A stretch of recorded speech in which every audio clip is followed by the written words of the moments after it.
ராதே கிருஷ்ணா. இன்னைக்கு என்ன சமையல் பண்ண போறேன்னா மோர் குழம்பு. அதுக்கு ஒரு 1/2 லிட்டர் தயிரை சிலுப்பி வச்சுருக்கேன் தண்ணி விடாம. அப்புறம் மோர் குழம்புக்கு ஒரு 4 பச்சை மிளகா, ஒரு சின்ன 1 இன்ச்சு துண்டு இஞ்சி, ஒரே ஒரு வரமிளகா.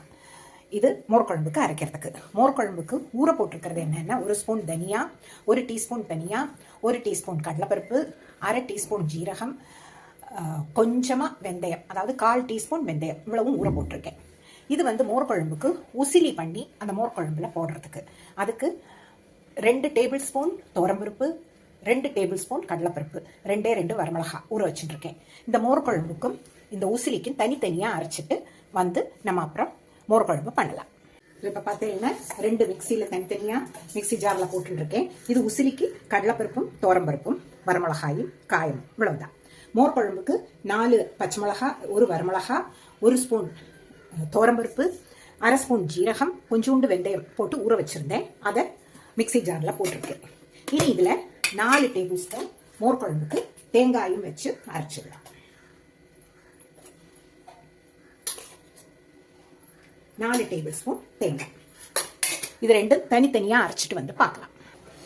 இந்த வானிலையில் நம்ம உசிலிக்கு அரைச்சி வச்சதை உருண்டையாக போட்டு பொரிச்சு எடுத்துடலாம். அந்த அடுப்பில் மோர் குழம்பு பண்ணிக்கலாம். இப்போ இந்த அடுப்பையும் பற்ற வச்சுக்கிறேன். இதில் இந்த மோர் குழம்புக்கு வேண்டிய உப்பை போட்டுக்கலாம்.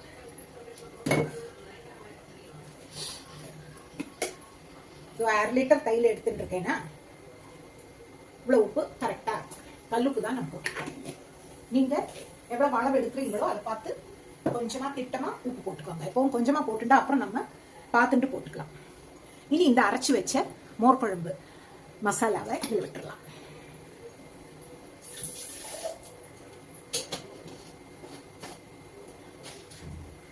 மிக்சியும் அலம்பி விட்டுடலாம்.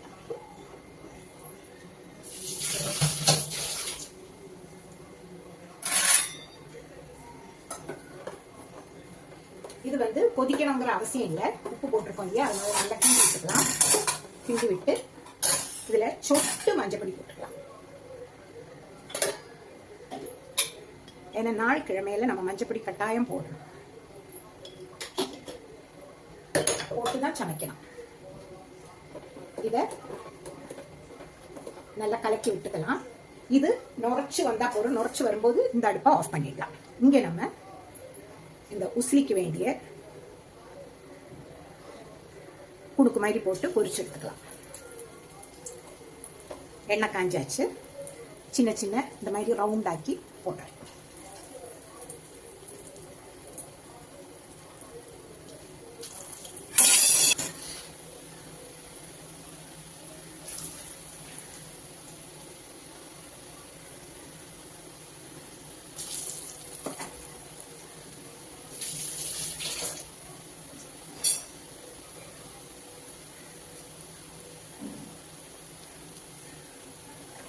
சில கருவேப்பிலை கொத்தமல்லியும் போட்டுக்கலாம்.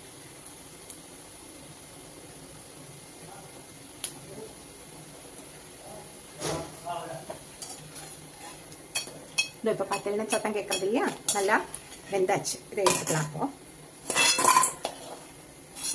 அடுத்த இதையும் போட்டு எடுத்துக்கலாம்.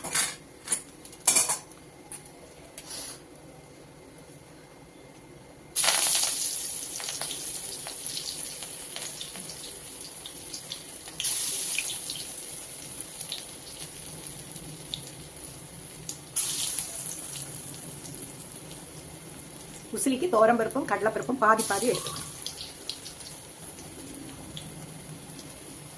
கடலைப்பருப்பு வேண்டாம்னா வெறும் துவரம்பருப்பு கூட எடுத்துக்கலாம். இதோ இது போதும். இப்படி நுரைச்சு வந்தா போதும். கொதிக்கணுங்கிற அவசியம் இல்லை. அடுப்பை ஆஃப் பண்ணி ஒரு கிண்டு கிண்டி விட்டு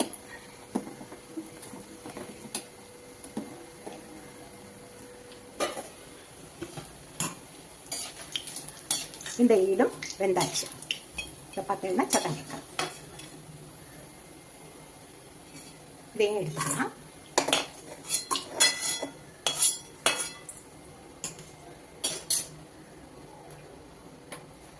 இதை இந்த பொரிச்சிருப்போம் இல்லையா, இந்த உசிலி புணுக்கு மாதிரி, அதை இந்த மோர் குழம்புல போட்டுக்கலாம்.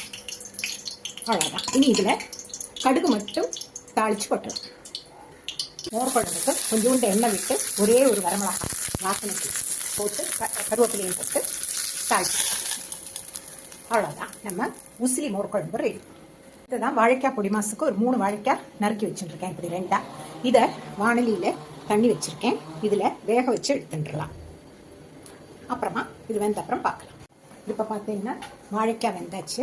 இதை நம்ம அடுப்பணைச்சு இதை ஒரு தட்டில் எடுத்து வச்சுக்கணும். இது நல்லா ஆறட்டும். ஆறின அப்புறம் இந்த தோலை உரிச்சு நம்ம இதை கிரைண்ட் பண்ணி எடுத்துக்கலாம். இது வாழைக்காய் வெந்து எடுத்தாச்சு. இதோட தொலியை வெந்தாச்சுன்னா தொலி இப்படி நம்ம ஈஸியாக எடுக்க வந்துட்டோம். இதை இந்த கிரைண்டரில் பெரிய ஓட்டை இருக்கு இல்லையா, இது சின்னது பெருசில் வச்சு நம்ம கிரைண்ட் பண்ணிக்கலாம்.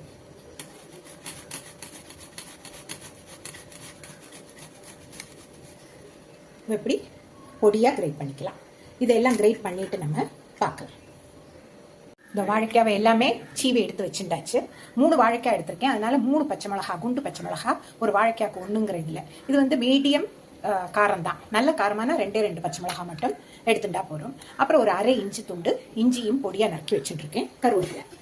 இனி நம்ம பொடி மாசு பண்ணலாம்.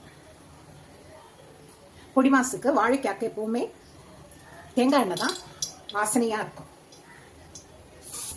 தேங்காய் எண்ணெய் ஒரு 2 டீஸ்பூன் விட்டுருக்கேன். 1 ஸ்பூன் கடுகு, உளுத்தம்பருப்பு,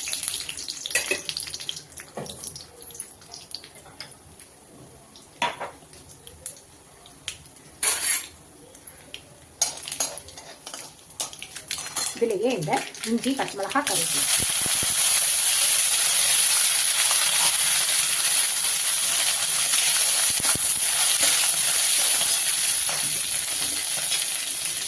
பொடி மாசுக்கு கொஞ்சமாக மஞ்சப்பொடி இல்லை எண்ணெயிலேயே போட்டுக்கணும். அதே மாதிரி காயப்பொடி 1 டீஸ்பூனுக்கு போட்டுக்கணும். ஏன்னா வாழைக்காய் வந்து சில பேருக்கு கேஸ், அதனால காயப்பொடி போட்டுட்டா அந்த கேஸை எடுத்துடும், உடம்புக்கு ஒன்றும் பண்ணலாம்.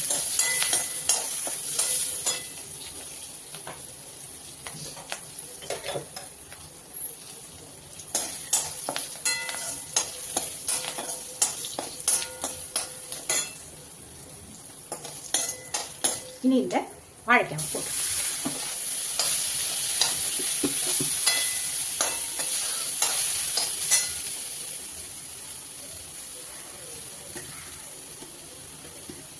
இதில்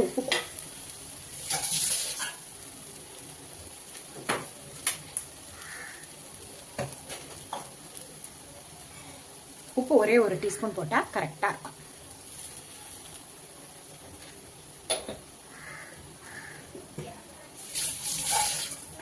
இனி இதை நல்லா நம்ம கரைக்கி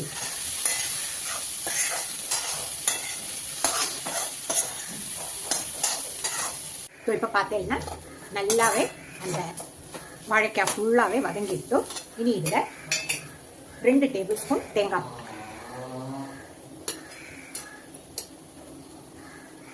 அவ்வளோதான். இதை நல்லா திருப்பி விட்டுக்கலாம்.